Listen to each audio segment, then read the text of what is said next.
Join us for Cuba, International Business Continuity and Change, an exciting study abroad opportunity that's sponsored in part by the Pamplin College of Business at Virginia Tech.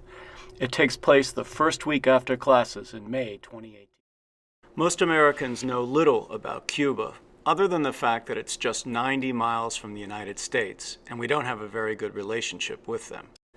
Like many countries in the New World, there was a demand for agricultural labor, and the small population that Cuba had quickly died off within 100 years. This led to the unprecedented trafficking of some 8 million slaves, and the Spanish crown occupied a series of garrisons around the island to ensure agricultural production. The Spanish colony of Cuba had relatively good location, with access to the Atlantic colonies of Great Britain, also to the Isthmus of Panama.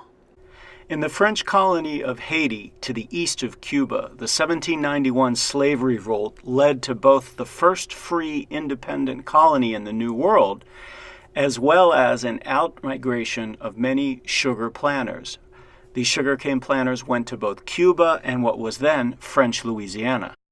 In 1803, when the United States purchases Louisiana, many sugarcane growers returned back to the Caribbean, particularly Cuba. The key takeaway of these historic backdrop facts is that Cuba set itself up very early to become a mono-export agricultural nation. So agriculture, slavery, and sugar production provided the social stratification of the 19th century that explains, in part, the nature of the economy and class relations today.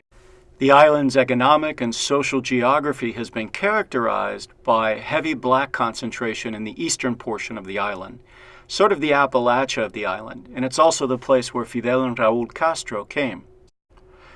Between 1850 and 1898, the Spanish colonists were fighting for independence. In 1898, the United States declares war on Spain on trumped-up evidence. And this allows the U.S. to impose what's referred to as the Monroe Doctrine, an idea dating back to President James Monroe, which basically told European powers to stay out of the Western Hemisphere. From the mid-19th century into the early 2000s, sugar was king in Cuba. It provided the main source of hard currency. During the Cold War, Cuba would exchange 1 ton of sugar for 1 ton of oil. But with the collapse of the Soviet trading bloc, all that came to an end. Today, food security is the #1 issue, and the ration book shown here generally runs out by the middle of the month. Subsidized products for vulnerable groups like children are scarce. Alas, Cuba, like Puerto Rico and Haiti, has become dependent on importing food in containers from other nations. In response to the food crisis, a number of cooperatives and innovative agricultural production units have cropped up around the island. But much of the food that they produced is destined for tourism. Products like arugula and lettuce aren't common features in the Cuban diet. Not unlike the mechanization of agriculture in the American South, these dramatic global shifts impacted blacks disproportionately hard, and unemployment in the eastern island among black men is very great.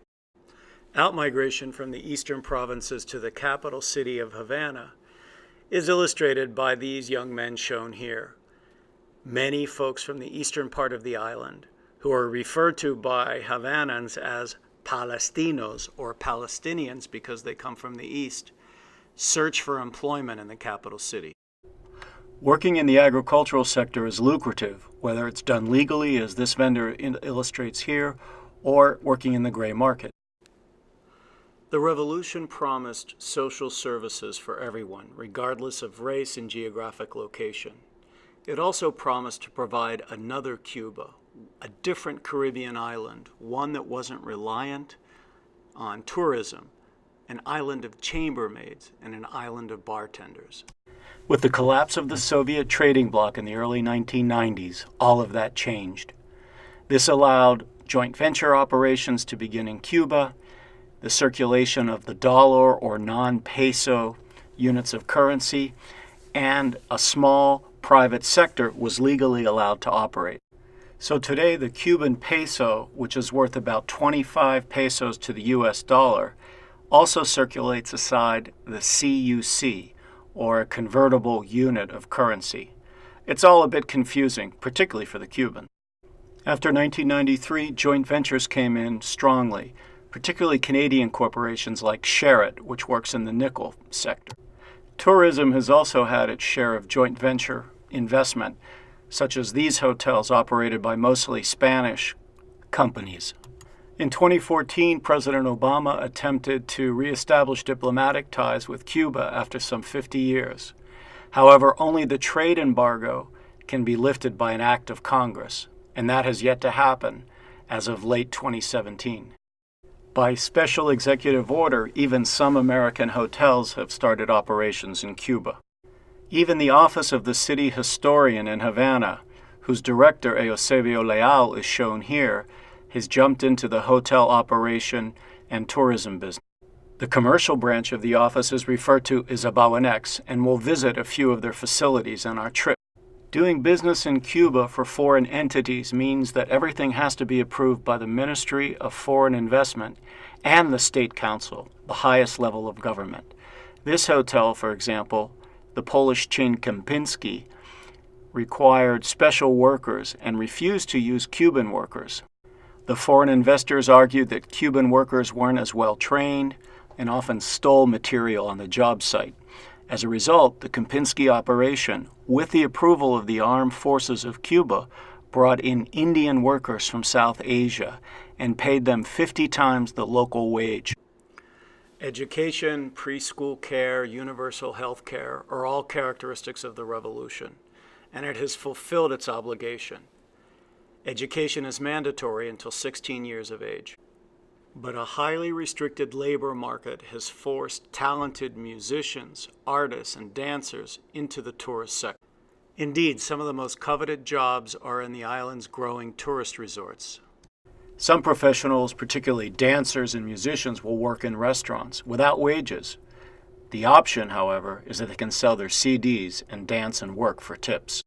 One of the enigmas that this trip attempts to understand is how is it possible that a university-trained engineer, doctor, or lawyer can make more in one day working in the tourist sector than he or she can working in the trade for which they were trained.